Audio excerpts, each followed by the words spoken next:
గుజరాత్లో Sabarmati river front నిర్మించుకున్నప్పుడు తెలంగాణకు హైదరాబాద్కు మూసీ రివర్ ఫ్రంట్ ఎందుకు నిర్మాణం జరగొద్దు, గుజరాత్కు బుల్లెట్ ట్రైన్ కోసం నిధులు ఇచ్చినప్పుడు తెలంగాణకు ఎందుకు రీజనల్ రింగ్ రోడ్ కోసం నిధులు కేటాయించలేదు? ఇవన్నీ పక్కన పెట్టండి. దేశం మొత్తం ప్రతి రాష్ట్రంలో ఐఐఎంలు ఉన్నాయి. తెలంగాణ రాష్ట్రానికి ఎందుకు ఐఐఎం ఇవ్వను అని చెప్పి ధర్మేంద్ర ప్రధాన్ గారు తెలంగాణ రాష్ట్ర ప్రభుత్వానికి లేఖ రాసిండు. స్వయంగా నేను మా ఉప ముఖ్యమంత్రి గారు ప్రధానమంత్రిని కలిసి హైదరాబాద్ నగరం తెలంగాణ రాష్ట్రము ఐటీ రంగ నిపుణులతో పాటు విద్యకు ఒక ప్రధానమైన కేంద్రము, అంతర్జాతీయ స్థాయిలో విద్యార్థులు ఇక్కడ చదువుకుంటున్నారు, మాకు ఐఐఎం కావాలని నేను అడిగిన. ధర్మేంద్ర ప్రధాన్ గారు నిర్ద్విధంగా మీకు ఐఐఎం ఇవ్వము, తిరస్కరిస్తున్నామని లేఖ రాసిండు. ఇక్కడైనా కిషన్ రెడ్డి గారు, బండి సంజయ్ గారు బానిసలుగా కాకుండా తెలంగాణ పౌరులుగా ఆలోచన చేస్తే ఐఐఎం ఎందుకు ఇవ్వరో చెప్పాలి కదా. ఆంధ్రప్రదేశ్ పునర్విభజన చట్టంలో పొందుపరిచిన విషయాలు ఆంధ్రప్రదేశ్కు సంబంధించిన అంశాలను పరిష్కరించడానికే ఉందా, అందులో ప్రస్తావించిన తెలంగాణ సమస్యలను కూడా పరిష్కరించడానికి ఉందా? ఈ ఈ ఈ ఒక్క విషయంలో బండి సంజయ్, కిషన్ రెడ్డి గారి యొక్క ఆలోచన ఏందో చెప్పమని. పునర్విభజన చట్టంలో పొందుపరిచిన ఆంధ్రప్రదేశ్కు మీరు ఎందుకు ఇచ్చిందని మేము అడుగుతలేం, ఇవ్వండి. తెలంగాణకి ఎందుకు ఇవ్వడం లేదని నేను అడుగుతున్నా. చట్టబద్ధంగా తెలంగాణ ప్రజలకు ఇచ్చిన హక్కులు బయ్యారమేమో ఉపయోగపడలేదు, కాజీపేట రైల్వే కోచ్ ఫ్యాక్టరీ ఏమో అవసరమే లేదు, ఐఐఎం అసలు తెలంగాణ విద్యార్థులు చదువుకోవాల్సిన పని లేదు, ఐటీఐఆర్ కారిడారు ప్రస్తావనే లేదు. ఇంకా ఇంకా ఎందుకు బుకాయించాలనుకుంటున్నారు కిషన్ రెడ్డి గారు, బండి సంజయ్ గారు?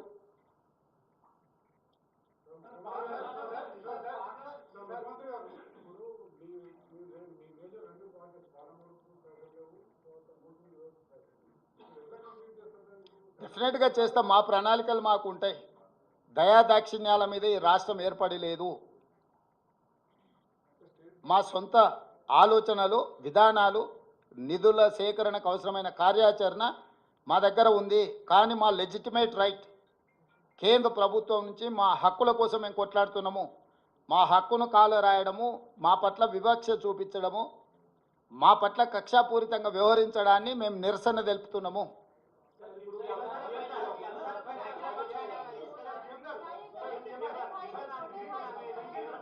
ఏం ప్రతాప్, చూద్దాము. అంటే అసలు కేంద్ర ప్రభుత్వం వైపు నుంచి స్పందన రానియండి. ఇప్పుడు మొదట మా నిరసనను, మా ఆలోచన విధానాన్ని కేంద్ర ప్రభుత్వానికి తెలియజేసే ప్రయత్నం చేస్తున్నాము.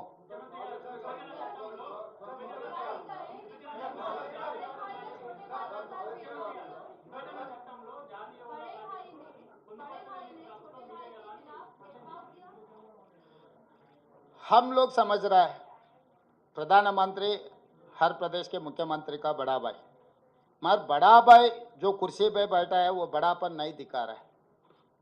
उनके लिए खाली कुर्सी बचाने के लिए इस बजट को इस्तेमाल किए. ये एनडीए का मतलब नायडू नीतीश डिपेंडेंट अलायंस. आज के तारीख में नरेंद्र मोदी जी एनडीए का मतलब भी और कुछ कहना चाह रहा है. नायडू नीतीश डिपेंडेंट अलायंस सब सारे बजट बिहार और आंध्र प्रदेश को देकर कुर्सी बचाने के लिए प्रधानमंत्री जी कोशिश कर रहा है. हर किस तेलंगाना की जनता माफ नहीं करते भारतीय जनता पार्टी को. 8 सीट दिया हुआ है तेलंगाना से, मगर ये 8 एमपी लोग बॉन्डेड लेबर जैसा मोदी के सामने सर झुका के जीने के लिए कोशिश कर रहा है.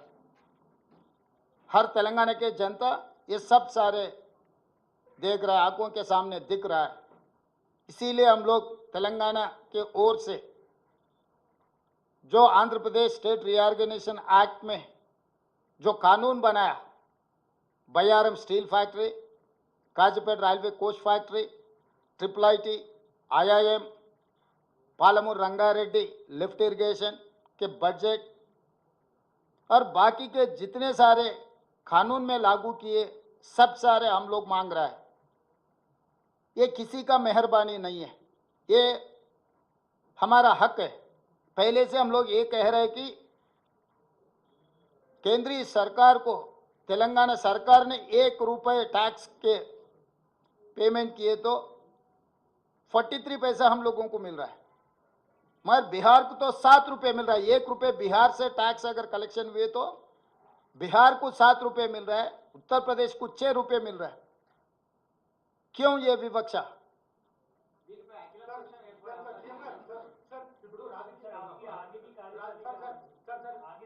हाँ, इसीलिए हमारे जो 8 लोग तेलंगाना के एमपी से कांग्रेस पार्टी के, बाकी के सहयोगी को समन्वय कर लेके हम लोग जो कार्याचरण लेना है लोकसभा में ही लेंगे। प्रधानमंत्री महोदय को हम दिखाएंगे ये विकसित भारत नहीं है, ये सबके साथ सबका विकास नहीं है, कुछ लोगों के साथ विकास।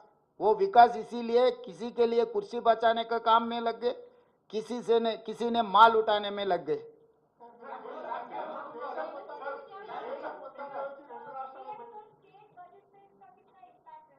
या डेफिनेटली ये तेलंगाना स्टेट बजट पे अक्सर होने वाले हैं, क्योंकि हम लोग ये सोचे थे कि Musi river development front, regional ring road, metro के साथ साथ पालमूर रंगारेड्डी लिफ्ट इरिगेशन के लिए कुछ इसमें अनाउंस आने वाले थे। आने के लिए हम लोग उम्मीद रखा था, मगर हम तेलंगाना की जनता को उम्मीद तोड़ दिए केंद्र सरकार ने। अभी आगे असेंबली में कल चर्चा कर लेके आगे कार्रवाई शुरू करेंगे।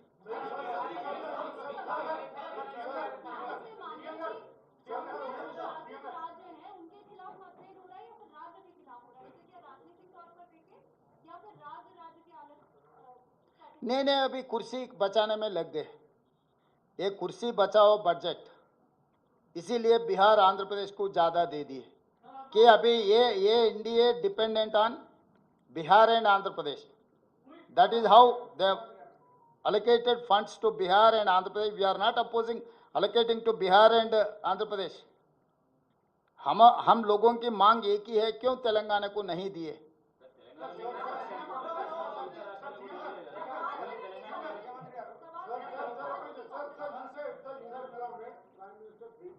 Yes. Sir, everything, whatever I have spoken. Yeah, definitely where they have through act, we have got some assurances. That is point number 1, Bayaram Steel Factory. Point number 2, Railway Coach Factory in Kazipet, IIM and ITIR corridor and Palamur Rangareddy lift irrigation. All other development activities, these are the assured by the Lok Sabha and Rajya Sabha. He has refused to implement that schemes after completing 10 years also. And